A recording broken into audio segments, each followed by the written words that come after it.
أعوذ بالله من الشيطان الرجيم بسم الله الرحمن الرحيم Ассаламу алейкум ва рахматуллахи ва баракатуху. Құрметті мұхтарам жамағат, иншалла баршамызға Алланың нұры жаусын, сауаптан болсын, Алла Тағала жақсылығын берсін. Сегодня мы продолжаем вчерашнюю тему, буквально минут 10-15 сегодня вағыз будет наша. Тема наша была это Джам'уль Кур'ан. Значит, когда уже после ниспосылания священного Корана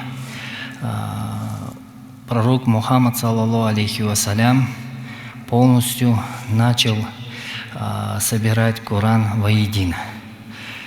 И каждый месяц Рамазан пророк Мухаммад, саллаллаху алейхи вассалям, перечитывал Коран перед Джабраилем.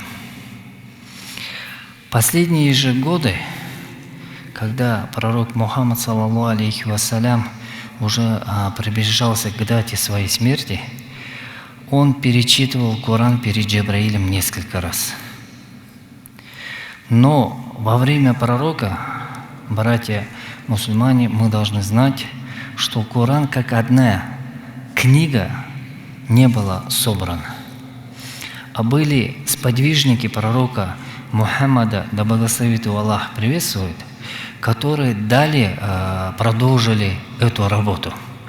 И первый халиф исламского халифата Абу Бакр Саддык, он продолжил дело пророка Мухаммада, саллаллаху алейхи вассалям, стал собирать священный Коран воедино.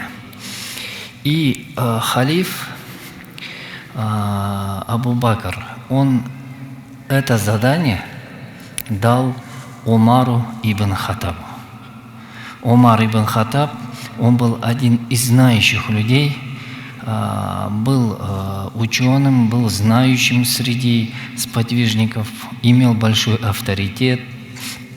И об этом Абу Бакр Саддык хорошо знал и дал ему это поручение. Абу Бакр Саддык, он собрал, значит, тех сподвижников пророка Мухаммада, саллаллаху алейхи вассалям, которые хорошо знали священный Коран. И вместе с ним он начал этот труд собирания аятов священного Корана. И вот здесь обратите внимание, мы до этого проходили с вами тему, касающаяся того, где были ниспосланы аяты священного Корана. Это вот в Мекке, в Медине. То когда Коран начали собирать воедино, значит, времени спосылания аятов из сур священного Корана не обращали внимания сподвижники пророка, а они стали собирать священный Коран, основываясь на размере самой суры. И вот мы знаем, что самая длинная сура в священном Коране это является сурату Бакара. 286 аятов. Самая длинная сура в священном Коране. И в нем, в этой суре, собрано очень много информации, аятов священного Аллаха, о том, как мусульмане должны жить в этом мире. 30 частей Корана, и тот человек, который перечитывает Коран, он знает, что с каждой парой, каждой частью священного Корана суры начинают уменьшаться. И в 30-й паре были собраны самые короткие суры. И самая короткая сура является Каусар. Но от того, что в нем мало аятов, это не говорит о том, что значимость этой суры невелика. Сура Каусар – это очень интересная сура. Она дает очень много знаний и информации о том, как мусульмане должны делать жертвоприношения. Человек, который изучает Коран, человек, который живет с Кораном, человек, который находит время, читает Коран и изучает его, он этим самым приближается к Всевышнему Аллаху. Құрметті мұхтарам жамағат, біз пайғамбарымыздың Мұхаммад саллаллаху алейхи уассаламның кезінде болған мына мұсылмандардың жолын жалғастыру керекпіз. Ол не деген сөз? Адам баласы мұсылман болғаннан кейін Құранды ашып оқу керек. Құранды ашып оқып зерттеу керек. Оның ішінде қандай мәселе айтып жатыр? Құран қандай бізге нәрселерді әмір етіп жатыр? Қандай нәрселерге тыйым салып жатыр? Осыны оқығанда, зерттегенде мұсылманда жолы да хайыр болады, өзі де онымен Аллаға жақын болып кетеді. Вот человек, который читает Коран, он как будто разговаривает со Всевышним Аллахом.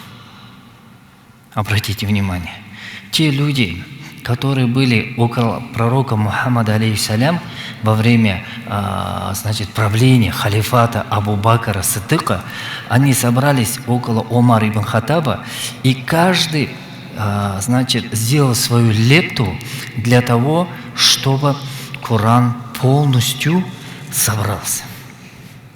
И вот в то время был такой серьезное было столкновение среди мусульман и неверных.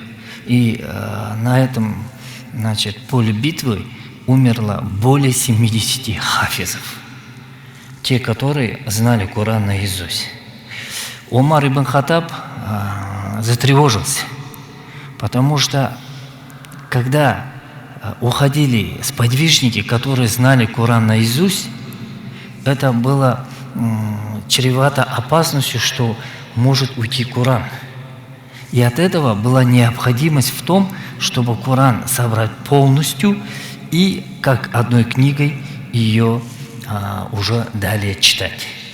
И вот во время Абу Бакра Омар ибн Хаттаб, он, имам Зухайли в своей книге говорит, что собрал несколько грамотных ученых, знающих сподвижников, которые хорошо знали Коран, и вместе с ними они полностью собрали книгу воедино.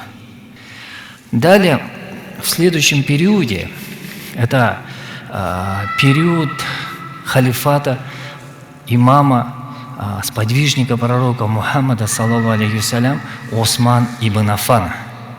Именно в этот период уже полностью Коран будет собран воедино в одну книгу. В дальнейшем мы будем об этом рассказывать, говорить. Наша с вами вот эта встреча, наши уроки мы сейчас проходим тафсир имама Зухайли, мукаддима, и человек, который в действительности хочет немножко приблизиться к исламу, к Всевышнему Аллаху, такой человек должен находить время, чтобы изучать священный Коран. Пророк Мухаммад, саллаллаху алейхи вассалям, он как-то среди сподвижников сказал: лучшими людьми среди вас, мусульмане, являются те, кто изучает Коран, а потом учит этому других. Егерде жақсы адамдардың арасында болам десең, ертең Алланың алдына барғанда үлкен бір сауап алатындай, Алланың алдында жақсы адам болғандай. Сонда мына Құранды оқыған сауабын осы дүниеде жина. Құранды оқы, Құранды зерте, Құран бойынша өмір қыл. Егерде бір жерде исламды дәлелдеп басқаларға түсіндіретін болсаң, Құранмен, хадиспен, ғалымдардың айтқан сөздермен жеткізетін болсаң, онда сен, иншалла, үлкен сауапқа ие боласың. Никто никогда не сможет противоречить тем словам, которые вы приводите из священного Корана. Потому что Коран – это калямуллах, это слова Всевышнего Аллаха. Если вы научитесь изучать Коран грамотно и говорить о исламе, начиная со священных аятов священного Корана, то очень много людей, которые будут рядом с вами, захотят быть мусульманами. Потому что Коран – это божественная книга. И она, когда читается людьми, объясняется, она только зарождает в людях иман, веру и любовь по отношению к Всевышнему Аллаху. Если мы сможем это сделать, значит, мы уже на какой-то хорошей стадии в изучении священного Корана. Моя цель, братья-мусульмане, вот в нашем джамагате сейчас раскрыть вам эту тему. Любовь, уважение по отношению к священному Корану. Потому что очень много людей, мусульман, не находят время, к сожалению, не находят время читать Коран. Придет такой момент, когда человек с этим миром прощается. Он уходит к Всевышнему Аллаху. И вот тогда тот человек, который в этом мире изучал Коран, он получит большой саваб в тот момент, когда придет Всевышнему Аллаху. Тот человек, который в этом мире не находил время для изучения священной книги, тому человеку в том мире не будет этого вознаграждения. Мы же, мусульмане, братья, не должны оставлять в забвении священную книгу. Если мы с вами, мусульмане, Коран читать не будем, то тогда его никто читать не будет. Поэтому мы должны находить время и изучать Коран. Имам Аз-Зухайли, прежде чем делать свой дарс, свой вагас по отношению к мусульманинам, он к священному Корану написал мукаддима. И вот эта книга, это первая часть Тафсира Аль-Мунир, вот эта вся книга, это мукаддима. Что такое мукаддима? Это вступление, кіріспе. Осы Құранды қалай сыйлау керексің, қалай оқу керексің, қалай құрмет ету керексің. Кіріспе. Только одно видение, да? Потом следующую книгу будем изучать, там будет сура Фатиха. Она тоже вот такая одна книга. Что такое сура Фатиха? Некоторые спрашивают. Это 7 аятов. А если ты эти 7 аятов будешь изучать, то получится большие знания ты соберешь. Поэтому, братья-мусульмане, мы берем отсюда самое важное, самое нужное. Мы прошли 2 этапа. Это этап во время пророка Мухаммада, саллаллаху алейхи вассалям, когда собирался уже Коран. Потом прошли этап Абу Бакра, когда он это дело продолжил.